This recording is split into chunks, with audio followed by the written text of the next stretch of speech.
بسم اللہ الرحمن الرحیم۔ FATF فیٹف کیا ہے؟ یہ ایک آرگنائزیشن ہے۔ یہ کیا کام کرتی ہے؟ اس کی حیثیت کیا ہے؟ پاکستان کو کن مسائل اور مشکلات کا سامنا ہے فیٹف کو لے کر، اور اس کی گرے لسٹ اور بلیک لسٹ کیا ہے؟ ان ساری چیزوں کو ہم آج کی ویڈیو میں سمجھیں گے۔ سب سے پہلے تو میں آپ کو یہ بتاؤں کہ یہ FATF یہ ایک آرگنائزیشن ہے جس کا نام بین الاقوامی سطح پہ ریکگنائز ہے، اور اس کا جو مکمل نام ہے FATF financial action task force.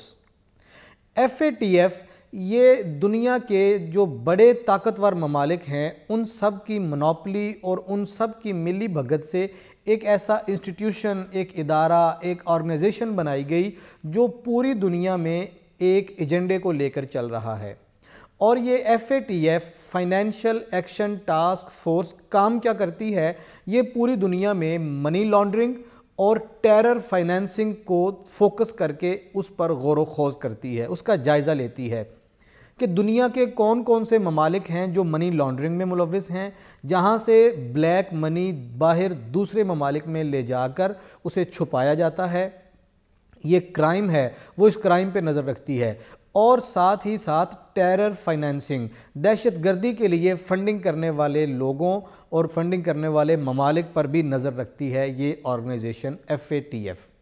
اب ہم اس کے تناظر میں دو تین باتوں کو سمجھتے ہیں۔ سب سے پہلی بات تو یہ FATF 1999 میں 1989 میں معرض وجود میں آئی۔ اس کو باقاعدہ طور پہ جو G7 ممالک ہیں، جس میں امریکہ ہے، کینیڈا ہے، برطانیہ ہے، اٹلی ہے، جرمنی ہے، فرانس ہے، جاپان ہے، یہ G7 ممالک نے اپنے ایک میٹنگ میں، اپنے ایک اجلاس میں مل بیٹھ کے اس کام کے کرنے کا فیصلہ کیا تھا 1989 میں۔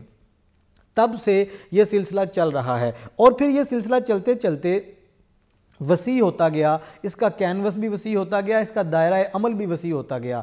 پہلے تو یہ G7 ممالک تھے جو اس کو جنہوں نے بنایا تھا۔ اب جب ہم یہ بات کر رہے ہیں موجودہ وقت میں 39 کنٹریز، دو آرگنائزیشنز کو ملا کر 39 ممالک اس کے ممبر ہیں۔ یہ 39 ممالک یہ دیکھتے ہیں کہ کون سا ملک کس کام میں ملوث ہے، اس بات کو لے کر کہ ٹیرر فائنینسنگ، دہشت گردی کی سپورٹ کہاں سے ہو رہی ہے اور منی لانڈرنگ زیادہ کہاں ہو رہی ہے۔ دوسری بات، 2001 میں پہلی مرتبہ، اس کے بعد 2012 میں، پھر 2019 میں مختلف مواقع پر مختلف صورتوں سے اس کے دائرہ کار کو وسیع کیا گیا تھا۔ اگلی بات جو میں آپ سے شیئر کرنا چاہتا ہوں وہ یہ ہے کہ پہلے تو ہم یہ ذہن میں رکھیں کہ یہ 1989 سے معرض وجود میں آنے کے بعد گریجولی اپنا دائرہ کار وسیع کرتی گئی، اور اس کا ہیڈ آفس جہاں یہ قائم کی گئی تھی فرانس میں، پیرس میں ہے، اور پیرس میں ہی اس کا سال میں 3 مرتبہ اجلاس ہوتا ہے۔ سال میں 3 مرتبہ جائزہ اجلاس ہوتے ہیں۔ یہ جو میں آپ کو بتا رہا ہوں، اس ایشو پہ یہ جائزہ لیتے ہیں کہ کون کون سے ممالک اس کام میں ملوث ہیں۔ جن ممالک کو خاص طور پہ رگڑا لگایا جاتا ہے، آپ اندازہ کریں کہ اس میں یہ FATF میں کس ملک کی خاص طور پہ اجارہ داری قائم ہے۔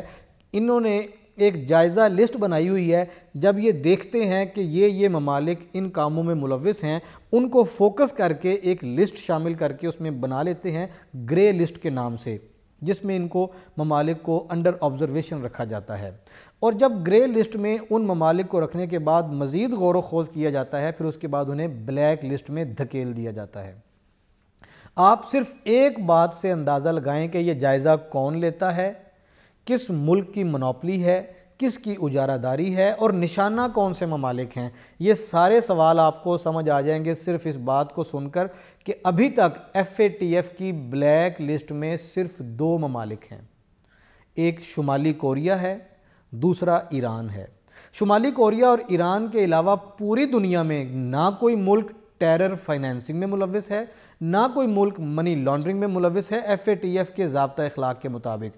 وہ یہ سمجھتے ہیں اس میں امریکہ ہے، اس میں برطانیہ ہے، کینیڈا ہے، اس میں یورپ کے ممالک ہیں، چائنا ہے، جاپان ہے، یہ سارے ملک اپنی اپنی اجارہ داری رکھتے ہیں۔ پاکستان کا جہاں تک تعلق ہے، پاکستان کو FATF کی گرے لسٹ میں رکھا گیا ہے۔ 2012 سے 2015 تک پاکستان FATF کی گرے لسٹ میں رہا تھا۔ میں اس ویڈیو میں خاص طور پہ کوشش کر رہا ہوں کہ کسی قسم کی کوئی پولیٹیکل پوائنٹ سکورنگ یا پولیٹیکل نیریٹو نہ دیا جائے. ہم صرف سمجھیں کہ FATF ہے کیا, کام کیسے کر رہا ہے اور پاکستان کو کن مسائل کا سامنا ہے.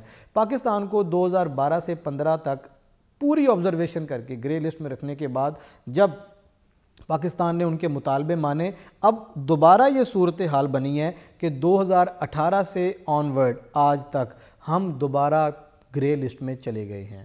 پاکستان کو آبزرو کیا جا رہا ہے کہ پاکستان سے منی لانڈرنگ ہوئی ہے, پاکستان دہشت گردوں کو سپورٹ کتنا کرتا ہے, کیسے کرتا ہے. دہشت گردی کے معاملات میں پاکستان کا جو کنٹریبیوشن ہے پوری دنیا میں 9/11 کے بعد وہ کسی سے ڈھکا چھپا نہیں ہے.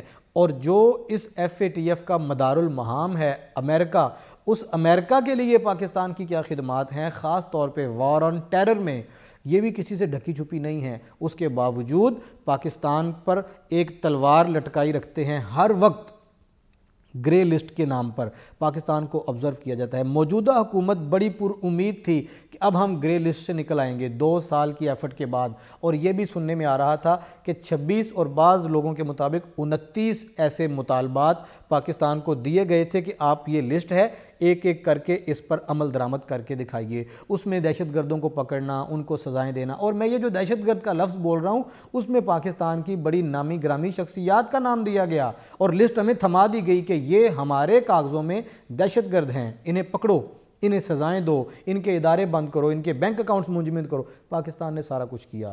ان چیزوں کے علاوہ ایک اور پہلو, پاکستان کے عام لوگوں کو بھی اس میں انوالو کیا گیا. مہنگائی, بے روزگاری اور IMF کی محتاجی, آئے روز انفلیشن اور GDP کے معاملات, یہ ساری چیزیں ہماری معیشت کو FATF کے ساتھ جوڑ کے ہمارا گلا گھونٹا گیا. اور پاکستان کی حکومت بڑی پر امید تھی, خاص طور پہ وزیر خارجہ اور وفاقی وزراء کے بیانات آ رہے تھے کہ اب ہم گرے لسٹ سے نکل آئیں گے. چند دن قبل جو اجلاس ہوا ہے FATF کا, میں نے بتایا کہ FATF سال میں 3 مرتبہ میٹ کرتی ہے, جون میں بھی اس کا اجلاس ہوتا ہے. جو جون والا جائزہ اجلاس ہوا ہے, پاکستان بڑا پر امید تھا اور ہمیں یہ کہا گیا کہ 27 میں سے 26 مطالبات اور پوائنٹس آپ نے فلفل کر دیے ہیں. ایک مطالبہ باقی رکھا گیا جان بوجھ کر کہ یہ آپ نے صحیح طرح سے فلفل نہیں کیا, ٹیررزم پر پاکستان کی مزید خدمات درکار ہیں, مزید کنٹریبیوشن چاہیے. ایک بلا وجہ کا بھونڈا سا الزام اور بلا وجہ کا بھونڈا سا مطالبہ پاکستان پر رکھ کر اس کو گرے لسٹ میں برقرار رکھا گیا. اور ہمارے جو بعض لوگ ہیں جو یہ بات پاکستانی عوام تک پہنچا رہے تھے کہ ہم گرے لسٹ میں برقرار ہیں, انہوں نے اس خوشخبری کی صورت میں پہنچایا کہ ہم اللہ کا شکر ہے بلیک لسٹ میں جانے سے بچ گئے ہیں, ہماری یہ اچیومنٹ ہے کہ ہم پاکستانی بلیک لسٹ میں نہیں جا سکے. اب اس کے بعد ایک اور چیز سمجھیے, یہ گرے لسٹ اور بلیک لسٹ سے ہوتا کیا ہے؟ پوری دنیا میں بدنامی ہوتی ہے, بین الاقوامی سطح پر مختلف طریقے کی پابندیاں لگا دی جاتی ہیں, ہماری ٹریڈ, ہماری معیشت اور ہمارے بین الاقوامی معاملات پہ ایک ریسٹرکشن, ایک کٹ لگتا ہے. ہم دنیا میں منہ دکھانے قابل نہیں رہتے کہ یہ وہ بدنما چہرہ ہے جو اپنے انداز میں ان لوگوں نے مرتب کر کے دنیا کو دکھانا ہوتا ہے گرے لسٹ یا بلیک لسٹ والے ممالک کا. پاکستان نے اپنے عوام پر جبر کر کے, اپنے لوگوں پر جبر کر کے, اپنے ذاتی معاملات ہیں ان پر جبر کر کے بہت کوشش کی کہ ہم بین الاقوامی مطالبات کو میٹ کر سکیں اور ان مطالبات کو پورا کر کے اپنے ملک کو ان کے چنگل سے آزاد کروا سکیں, لیکن ایسا نہیں ہوا. ایک بات اور ذہن نشین رکھنے والی ہے کہ ان ساری باتوں میں پاکستان اس بات پہ بھی غور کرتا ہے کہ FATF میں بیٹھے ممالک, اس کے جو رکن ممالک ہیں, ان میں کون کون ہیں جو میٹر کرتے ہیں. ایک تو میں نے امریکہ کا بتایا, اور دوسرا سن لیجئے بھارت بھی وہاں پہ اثر و رسوخ رکھتا ہے.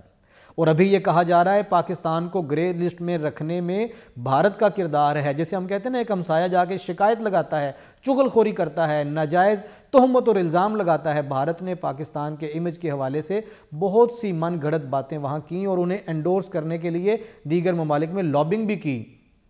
اور یہ جو 39 ممالک میں نے آپ کو بتائے ہیں FATF میں جو فیصلہ کرتے ہیں, ہماری کسی حد تک خارجہ پالیسی اور ہماری پالیسی ساز اداروں کی جو کارکردگی ہے اور ہماری لابنگ ہے وہ کہاں سٹینڈ کرتی ہے کہ پاکستان 12 ممالک کی حمایت بھی حاصل نہیں کر سکا۔ گرے لسٹ سے نکلنے کے لیے کم از کم ہمیں 1/3 12 ممالک کی حمایت درکار تھی، ہم وہ بھی حاصل نہیں کر سکے، گرے لسٹ میں برقرار ہیں۔